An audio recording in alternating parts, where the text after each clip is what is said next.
असंभव अनुज, असंभव। ये हो ही नहीं सकता। मुझे खेद है, मैं तुम्हारी इच्छा को ठुकरा रहा हूं, परंतु इसका मुझे हर्ष भी हो रहा है कि मैं अपनी अंतरात्मा की पुकार को सुन रहा हूं। असुरलोक के सिंहासन पर तुम ही बैठोगे, असुरलोक के सम्राट तुम ही बनोगे अनुज। भ्राताश्री, आप मेरे ज्येष्ठ भ्राता है, पिताश्री की ज्येष्ठ पुत्र है। परंपरा यही है कि राजा की मृत्यु के उपरांत उसका ज्येष्ठ पुत्र ही उसका स्थान लेता है। मुझे तो ज्ञात ही नहीं था कि मैं असुरलोक सम्राट का पुत्र हूँ।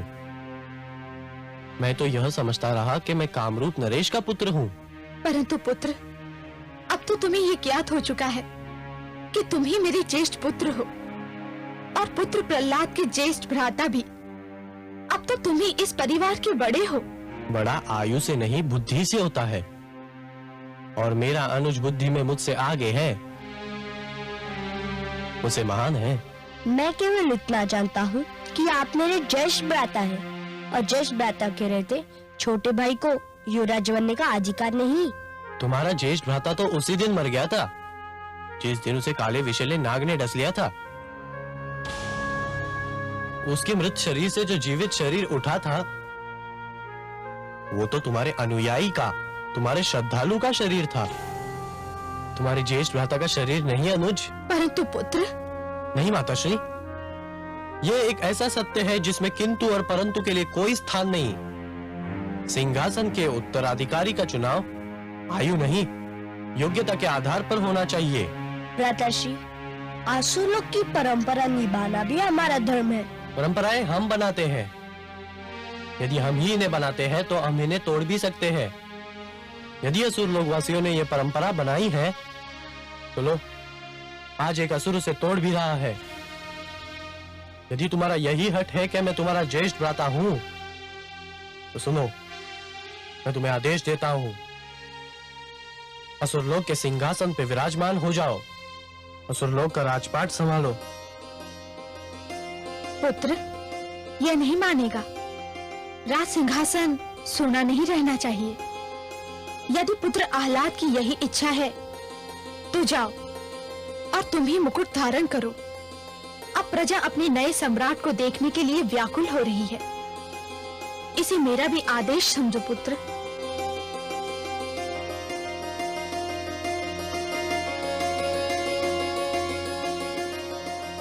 आयुष्मान भव पुत्र।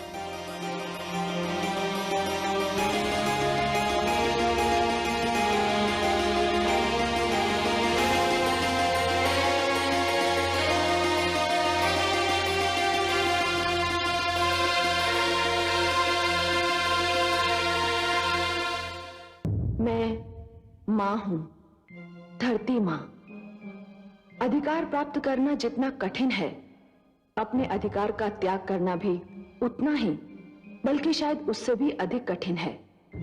ज्येष्ठ पुत्र होने के नाते हिरण्यकशिपु के सिंहासन पर आह्लाद का ही अधिकार था, परंतु उसे याद था कि प्रहलाद ने उस पर क्या उपकार किया था, और वो जानता था कि प्रहलाद कितना महान है।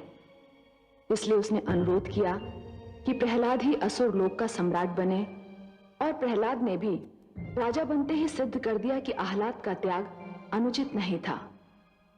परंतु राजा बन जाना सरल है, पर इस महान पद की मर्यादा बनाए रखना कठिन है। प्रहलाद ने कई वर्ष बड़ी योग्यता से राजधर्म निभाया, पर उसकी परीक्षा की घड़ी अभी आनी शेष थी, और वो घड़ी आ ही गई। सावधान, सावधान! असुर कुलभूषण, गयाधुनंदन, प्रजावत्सल, महान्यायवादी, करुणामूर्ति महाराज प्रहलाद महारानी धृति समेत पधार रहे हैं।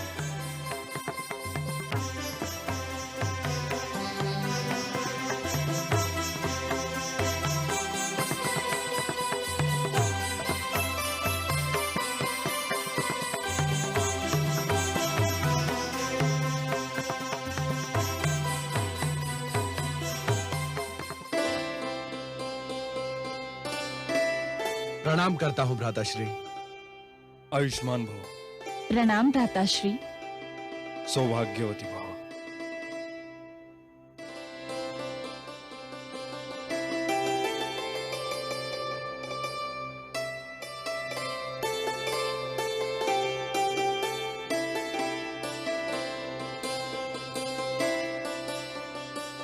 भूखे शिशु को देखकर जिस प्रकार माता उसे दूध पिलाने दौड़ती है,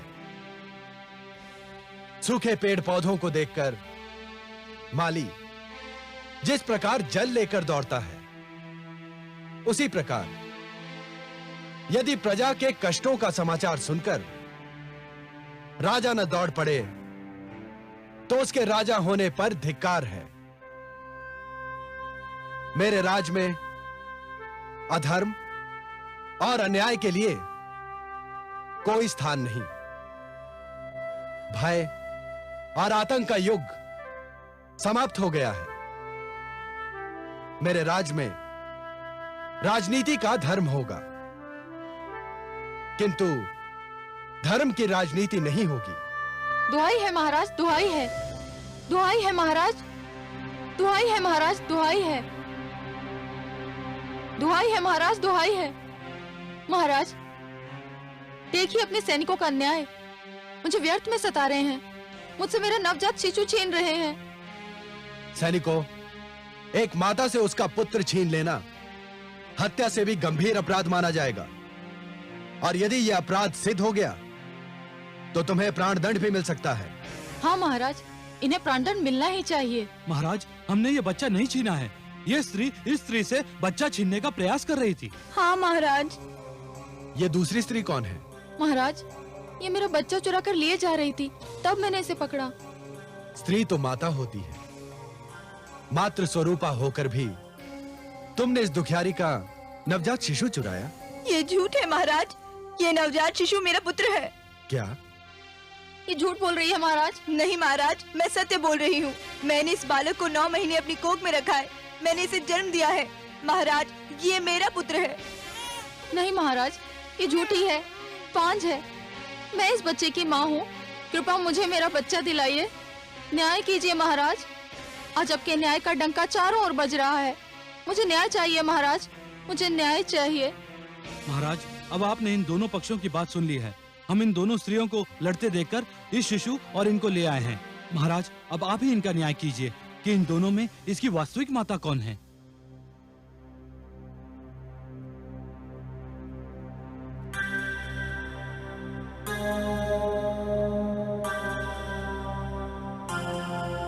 मौन क्यों धारण कर लिया महाराज?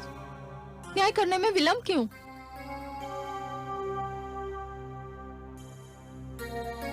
न्याय होगा कल यहीं इसी सभागार में।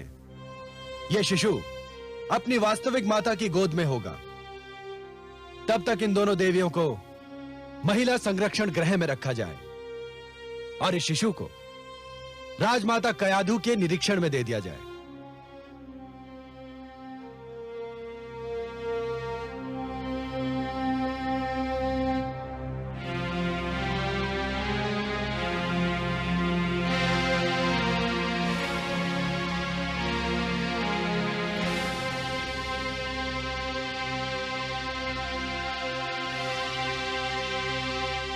माते,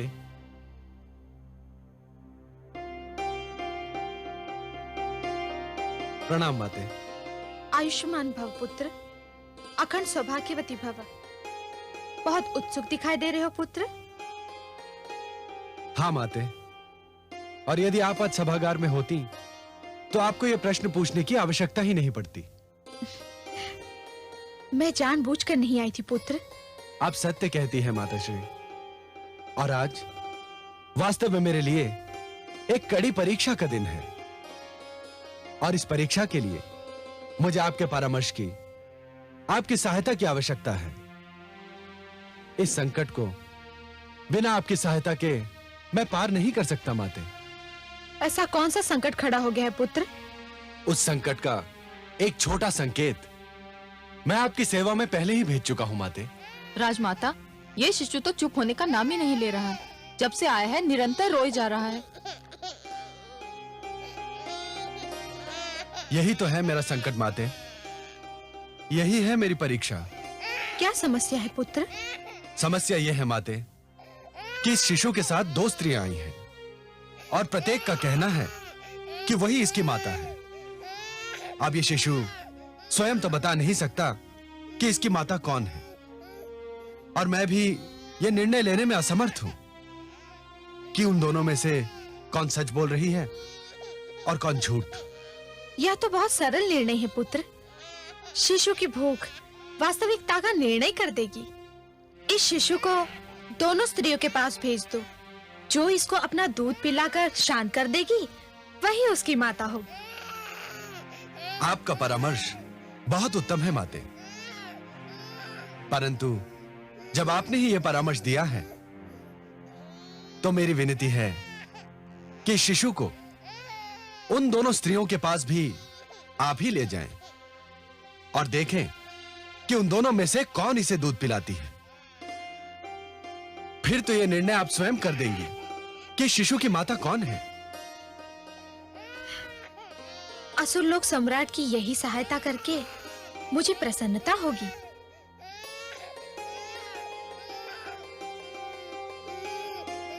चलो अब माता इस समस्या का समाधान अवश्य कर देंगी।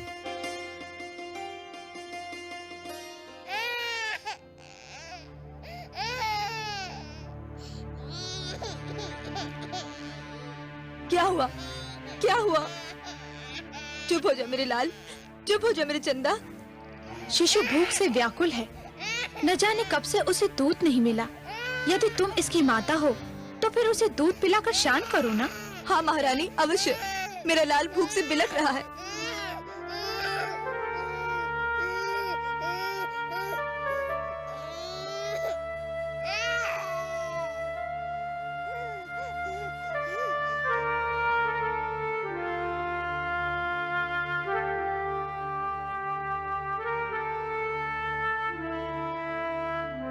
हो ना हो, शिशु की माता यही है। सत्य है महारानी। क्यों महारानी, ऐसा किस आधार पर कह रही हैं आप? देख नहीं रही हो? भूखा शिशु कितने प्यार से इसका दूध पी रहा है। क्या यह इसका प्रमाण नहीं कि यही इसकी माता है? ये तो अन्याय है महारानी। क्यों? आपने स्वयं देखा कि बालक भूख से बिलख रहा था। यदि इस अवस्था में कोई भी स्त्री उसे दूध पिलाती तो वह पीने लगता। तुम कहना क्या चाहती हो? यही, यदि दूध पिलाना ही माता होने का प्रमाण है तो फिर मुझे भी अवसर दिया जाए। यदि यह मेरा बच्चा है तो मेरा दूध भी पी लेगा। ठीक है, तुम्हें भी अवसर दिया जाएगा। इस शिशु को इस महिला की गोद में दे दिया जाए। जो आज्ञा महारानी।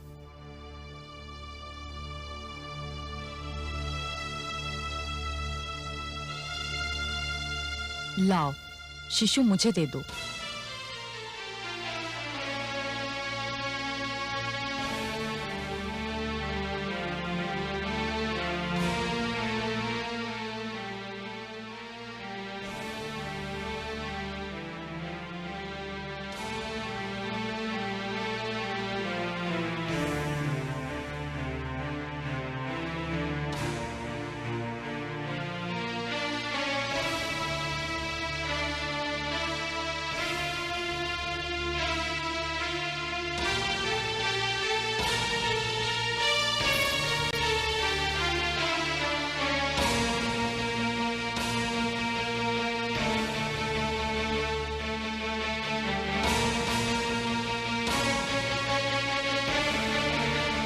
माते, क्या हुआ माते? हो गया निर्णय? किसने दूध पिलाया शिशु को?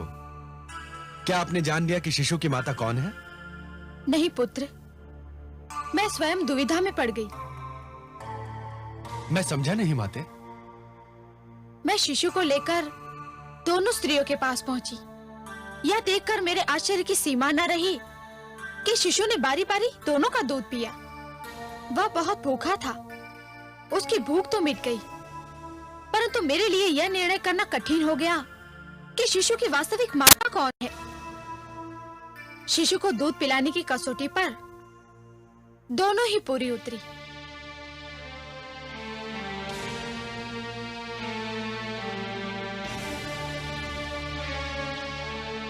यदि मेरे विष्णु मेरी परीक्षा इसी प्रकार लेना चाहते हैं तो यही सही। लगता है मेरे पुत्र की परीक्षा की श्रृंखला कभी समाप्त ही नहीं होगी। बेचारा उस समय से परीक्षा दे रहा है जब से माता के गर्भ में आया था, और उसी समय से हर तपस्या में वो सफल भी हो रहा है। जन्म से मृत्यु तक परीक्षाओं से जूझना ही तो जीवन का सौंदर्य है महादेवी। जीवन के हर क्षण अपने अस्तित्व का प्रमाण देने के लिए परीक्षाएं तो देनी ही पड़ती हैं। महादेवी, यदि परीक्षाएं ना हो तो जीवन सपाट और नीरस बन जाए। परंतु इस समय वो ऐसी परीक्षा दे रहा है जो उसके ज्ञान क्षेत्र से बाहर है। क्या तू स्त्री होकर नहीं पहचान पाई कि शिशु को दूध पिलाने वाली 2 स्त्रियों में से वास्तविक माता कौन है? मेरा पुत्र तो पुरुष है, वो ये कैसे पहचान पाएगा? यही तो ज्ञान की कसौटी है महादेवी। एक ज्ञानी व्यक्ति वही होता है जो यदि किसी प्रश्न का उत्तर नहीं जानता तो चहुओर देखता है, दूसरों के अनुभवों से और दूसरों की चिंतन शक्ति से ज्ञान जुटाने का प्रयास करता है। हे महादेवी, जिस प्रकार एक दीपक दूसरा दीपक जला सकता है, उसी प्रकार दूसरों के ज्ञान और अनुभवों से और दूसरों की चिंतन शक्ति से स्वयं अपना ज्ञान भी तो बढ़ाया जा सकता है, और एक राजा के लिए यह नितांत आवश्यक है। मुझे तो उलझन हो रही है कमल नयन। महादेवी, आप प्रहलाद की चिंतन शक्ति पर विश्वास कीजिए। देखिए तो सही कि प्रहलाद में इन परिस्थितियों से निपटने की कितनी क्षमता है।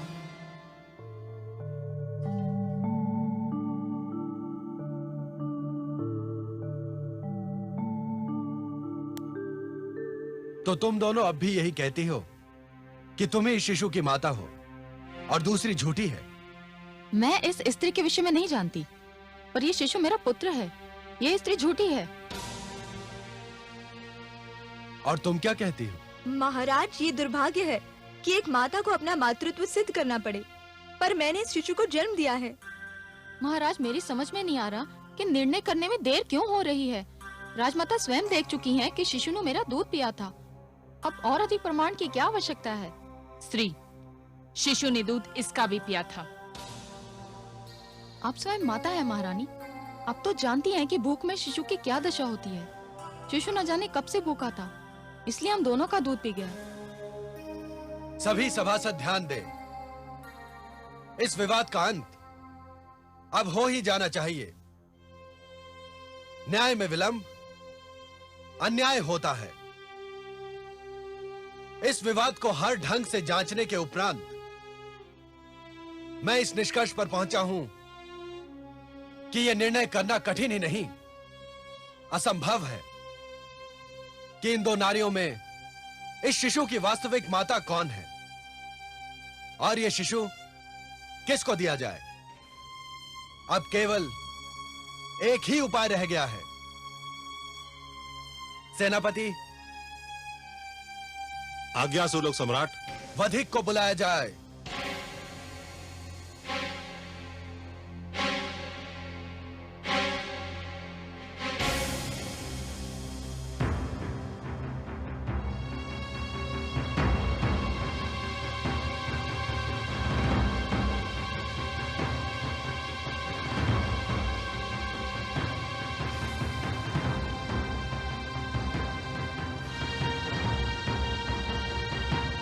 आज्ञा सम्राट, सेवक उपस्थित है।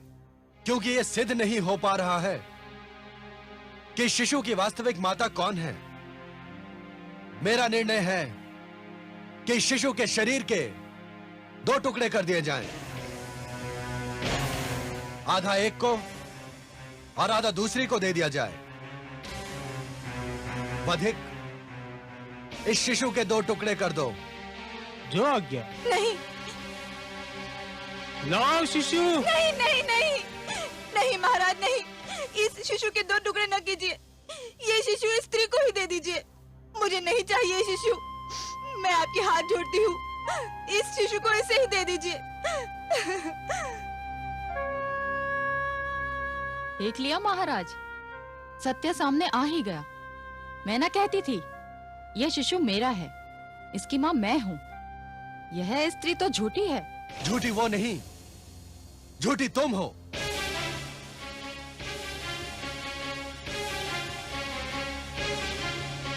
ये आप क्या कह रहे हैं? अब तो सिद्ध भी हो गया है। हाँ, सिद्ध हो गया। तुमने स्वयं सिद्ध कर दिया कि तुम इस शिशु की माता नहीं हो। तुमने इसे जन्म नहीं दिया है। संसार की कोई माता यह सहन नहीं कर सकती कि उसकी आंखों के सामने उसके शिशु के 2 टुकड़े कर दिए जाएं। यदि ऐसा हुआ तो इस संसार में प्रलय आ जाएगी। जिसने जन्म दिया हो वो तो अपने शिशु की हत्या पर धरती आकाश एक कर देगी। जब इस महिला ने रोकर कहा कि शिशु के 2 टुकड़े न किए जाएं, उसी समय सभी की अंतरात्मा पुकार उठी। मां न होती तो इस दुष्टा की भांति इस शिशु का 1 टुकड़ा लेकर संतोष कर लेती, चुप बैठ जाती।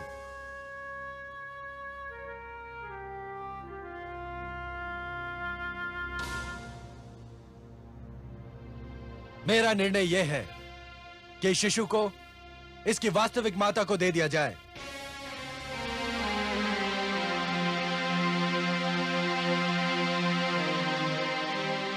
और इस झूठी का सिर धड़ से अलग कर दिया जाए।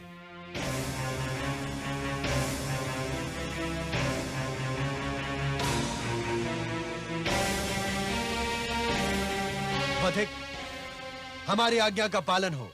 जो आज्ञा महाराज।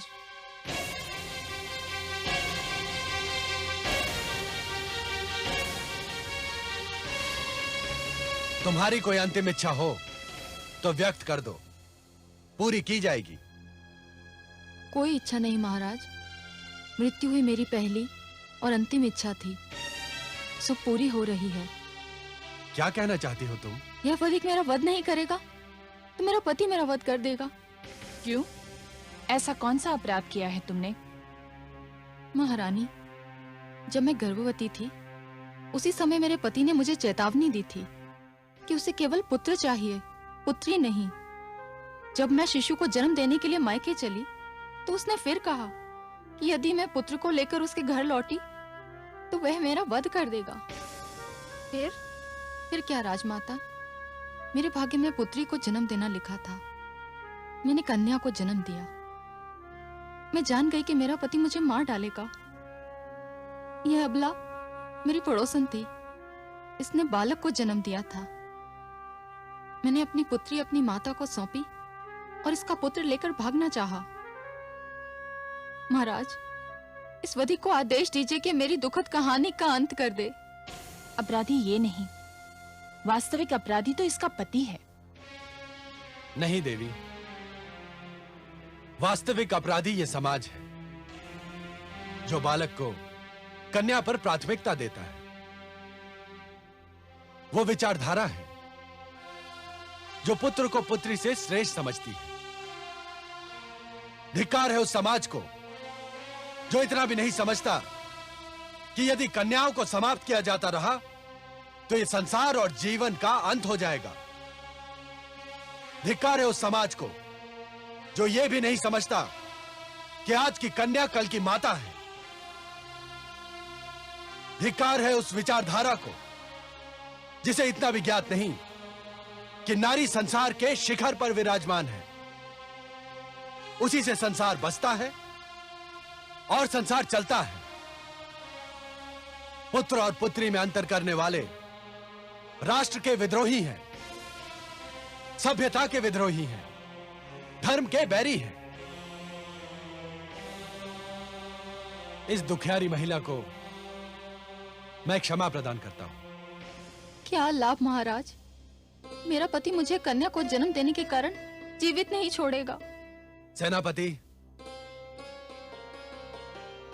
आज्ञा सम्राट। इस नारी को इसकी पुत्री सहित इसके पति के घर पहुंचाया जाए और इसके पति को हमारी ओर से चेतावनी दी जाए कि यदि उसने अपनी पत्नी या पुत्री को तनिक भी कष्ट पहुंचाया तो उसे बहुत कठोर दंड दिया जाएगा। सम्राट प्रहलाद की, सम्राट प्रहलाद की, सम्राट प्रहलाद की। आज तो चमत्कार हो गया कमल नयन। आपने सच कहा था। प्रहलाद ने पुत्रवधू धृति की प्रतिक्रिया को कसौटी बनाकर उचित निर्णय दिया। महादेवी, किसी भी व्यक्ति को तैरना तभी आ जाता है जब वो जल में गिर जाता है। आपके पुत्र प्रहलाद ने भी विकट परिस्थितियों का सामना किया, तभी उसका विवेक जागा। जिस प्रकार कुंदन बनने के लिए सोने को पहले अग्नि में तपना पड़ता है, उसी प्रकार किसी भी व्यक्ति को अपनी भीतर की क्षमताओं को जानने के लिए परीक्षा की अग्नि में तपना पड़ता है महादेवी। परंतु मुझे तो आश्चर्य हो रहा था कि प्रहलाद जैसे कोमल स्वभाव और करुणा भरा हृदय रखने वाले ने मृत्युदंड दे कैसे दिया, और वो भी एक नारी को।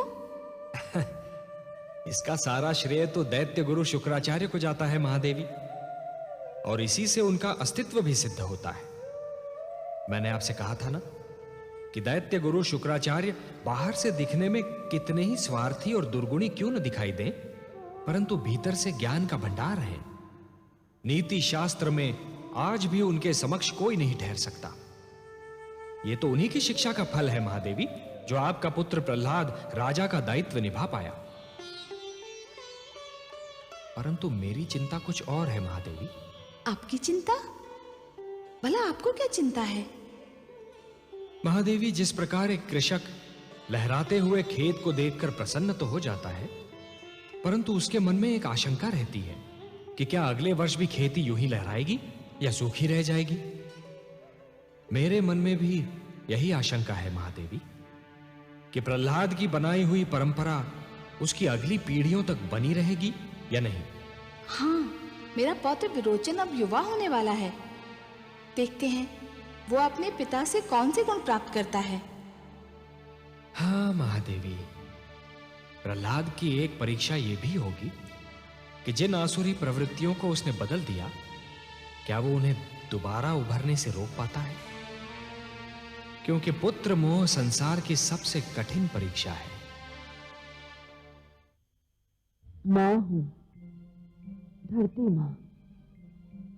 भगवान श्री विष्णु ने जब माता लक्ष्मी से कहा कि यदि नई पीढ़ी को पिछली पीढ़ी के यश संभालने के लिए स्वयं भी उन परंपराओं का पालन करना पड़ता है जिनके कारण पिछली पीढ़ी को यश प्राप्त हुआ था, तो मैं समझ गई कि प्रहलाद की कथा में कोई नया और रोमांचक मोड़ आने वाला है, जिसका संबंध उसके पुत्र से है।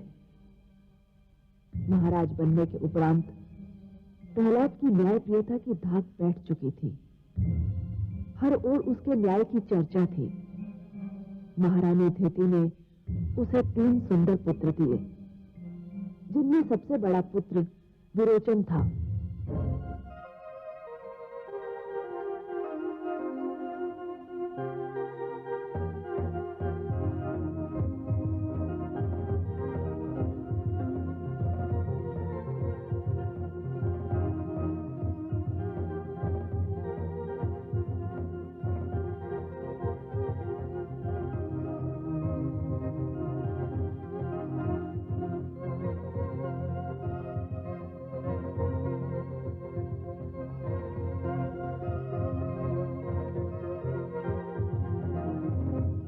पिताश्री, यशस्वी भव पुत्र।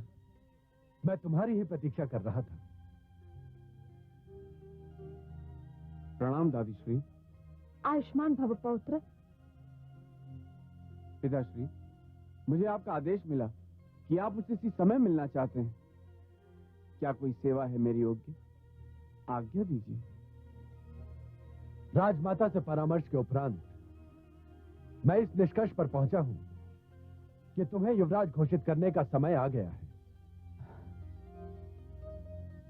पिताश्री, ईश्वर आपको लंबी आयु दे और मेरे सिर पर आपकी छत्र छाया बनाए रखे। किंतु इतनी शीघ्रता की क्या आवश्यकता है? मैं आपका पुत्र हूं, यही मेरा सबसे बड़ा सौभाग्य है। और आप जैसा न्यायप्रिय व्यक्ति इस असुर लोक का सम्राट है। ये समस्त असुर लोक का सौभाग्य है पिताश्री। यह तुम्हारे आज्ञाकारी और विनम्र होने का प्रमाण है। किंतु जैसे राजा ईश्वर का प्रतिनिधि होता है, वैसे ही युवराज राजा का प्रतिनिधि है। युवराज हो तो प्रजा को यह विश्वास रहता है कि किसी कारणवश यदि राज्य में राजा उपस्थित न हो तो भी उसका कोई रक्षक, उसे न्याय दिलाने वाला उपस्थित है। मुझे अत्यंत हर्ष है कि गुरुदेव शुक्राचार्य ने तुम्हें वो समस्त शिक्षा प्रदान की है जो एक राजा बनने के लिए आवश्यक होती है। इसीलिए मैं तुम्हें युवराज घोषित करने में विलंब नहीं करना चाहता। पिताश्री, यदि आपका यही आदेश है और दादी श्री की भी यही इच्छा है तो मैं इसे स्वीकार करता हूं। चुप चुप जियो मेरे पौत्र। मैं जानती थी कि मेरा लाडला दुलारा पौत्र मेरी इच्छा का आदर करेगा। चुप चुप जियो मेरे लाल, यशस्वी भव। तो जाओ, गुरुदेव का आशीर्वाद प्राप्त कर उनसे हमारी ओर से विनती करो कि तुम्हारे युवराज होने के समारोह का शुभ मुहूर्त बता दें, ताकि इस भव्य समारोह की तैयारियां की जा सके। जो आज्ञा पिताश्री।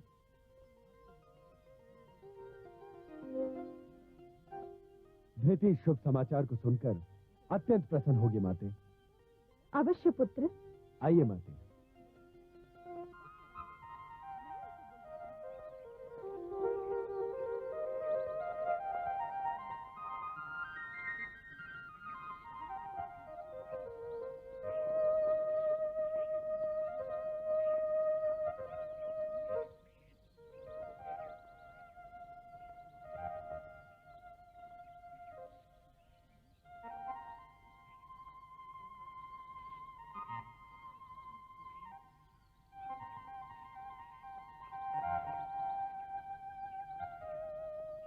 प्रणाम गुरुदेव।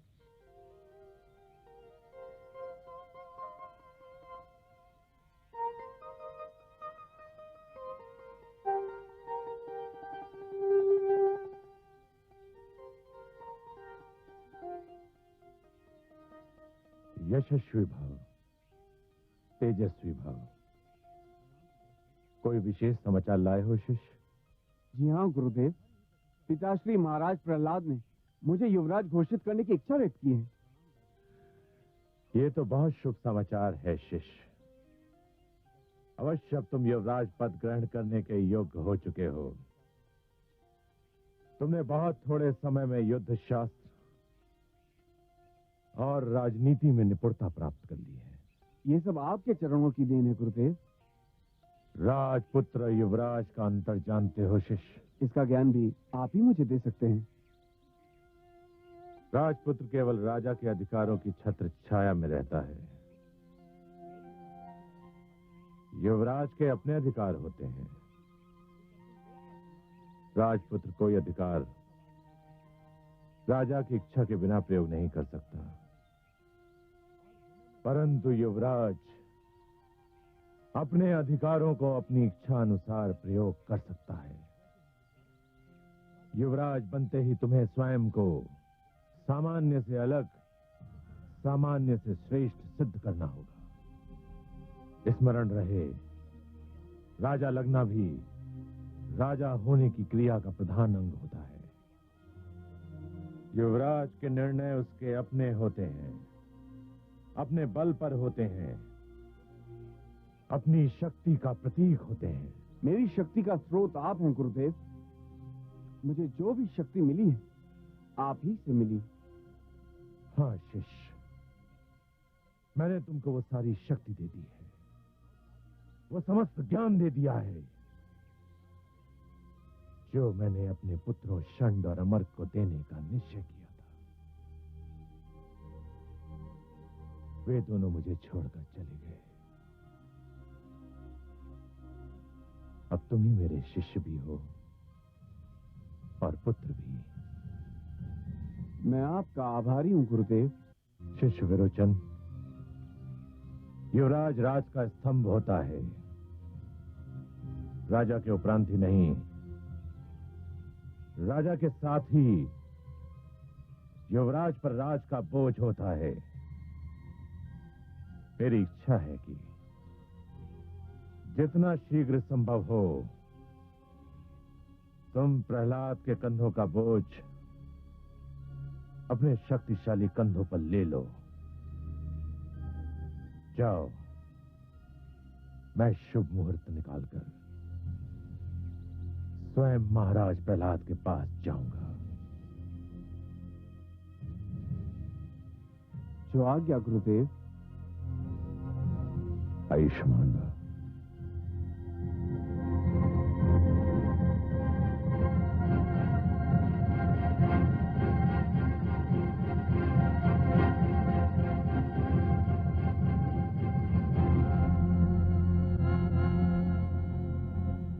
विष्णु, तुम्हारे भक्त प्रहलाद ने मुझसे मेरे पुत्र तो छीन लिए, पर उसे ज्ञात नहीं कि मैं अपनी हार तो स्वीकार कर सकता हूं, पर उसे भूल नहीं सकता।